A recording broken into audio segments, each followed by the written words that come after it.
nítorí Saheed Òṣùpá Portable Ọlálọ́mí wèrè olórin ìdààmú àdúgbò ti di gorímápá o.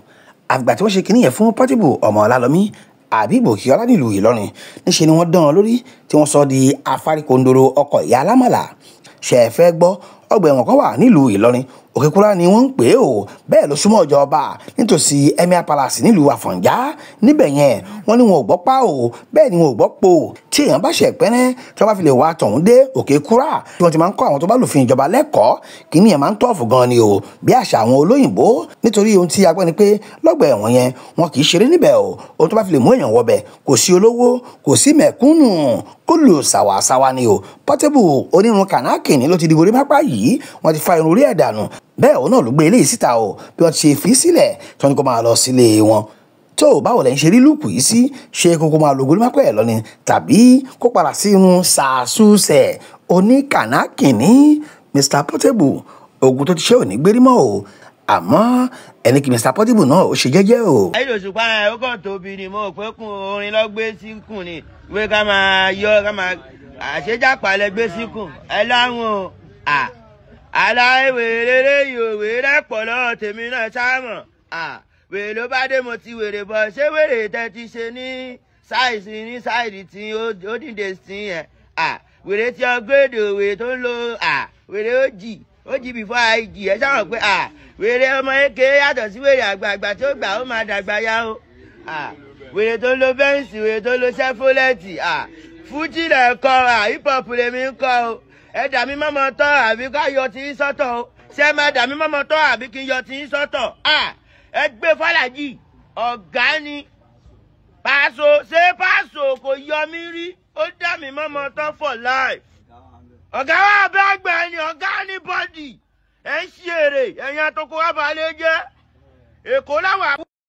lọ́tọ̀ bá mi ní owó ìgò bíi 20 something 30 ọdẹ ni wọ́n ní láti Ìlọrin ni pé wọ́n ní ká gbé mi no issue no anything wọ́n ní láti Ìlọrin lọ́tọ̀ wá wí pé wọ́n ní petition pé bẹ́ẹ̀ ni. Ọlọ́rìndí máa níṣẹ́ Olúwa kò ṣe tú rárá. Ó lè fi ìsbọ̀ lára wọ́n gbé yẹn jáde o. Nǹkan tí mo sọ ni pé fọ́sílẹ̀ tí mo bá tó bàbá ẹ̀ báyìí a máa sọ fún pé òun wà mọ́tò lọ́sọ̀ọ́ owó tí wà mọ́tò lóru. ìyá rẹ ṣé yóò pa mí tí mo lé ní lójoojúmọ́ kí máa yẹn bá. ọ̀dọ̀ bàbá aládùn mo ti ń bọ̀ so mo ti rí solution sí gbogbo ọ̀rọ̀ yín. tẹ bá lo ilé dádì mọ́mí ò lè complain mọ́ ó mú lérò bẹ́ẹ̀ ni bẹ́ẹ̀ ni sà ó ní mò ń lò dádì mú lérò aládùn bitters. gbogbo ẹ̀yìn yẹn fún máa tó gbogbo ẹ̀yìn yẹn. nǹkan oṣù bí jẹ́mẹ́sẹ̀ ṣẹ́gẹ́ oṣù méjì oṣù mẹ́ta ó lè má wà. kò ní yẹ nǹkan oṣù ẹ. eléyìí oskonto náà ń pè.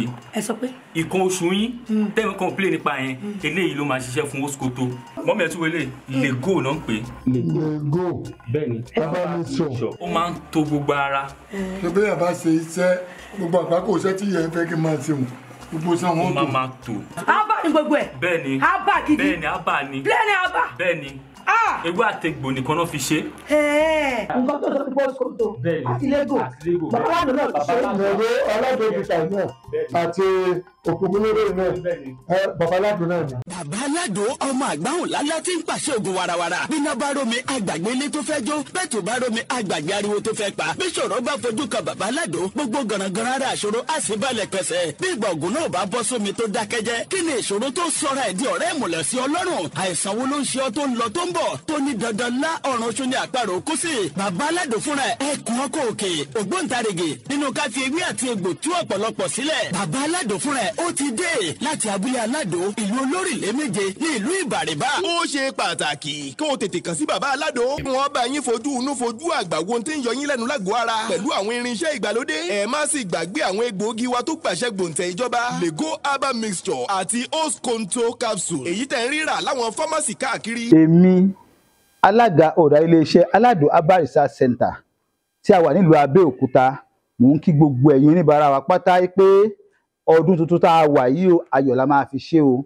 ṣé ká má dára wa gbogbo ògùn kà ń péré ẹ̀ ewé àtegbò pọ́nbélé nìkan ìlà iṣẹ́ o. ẹ máa pe bàbá aládùn 080 28 12 1088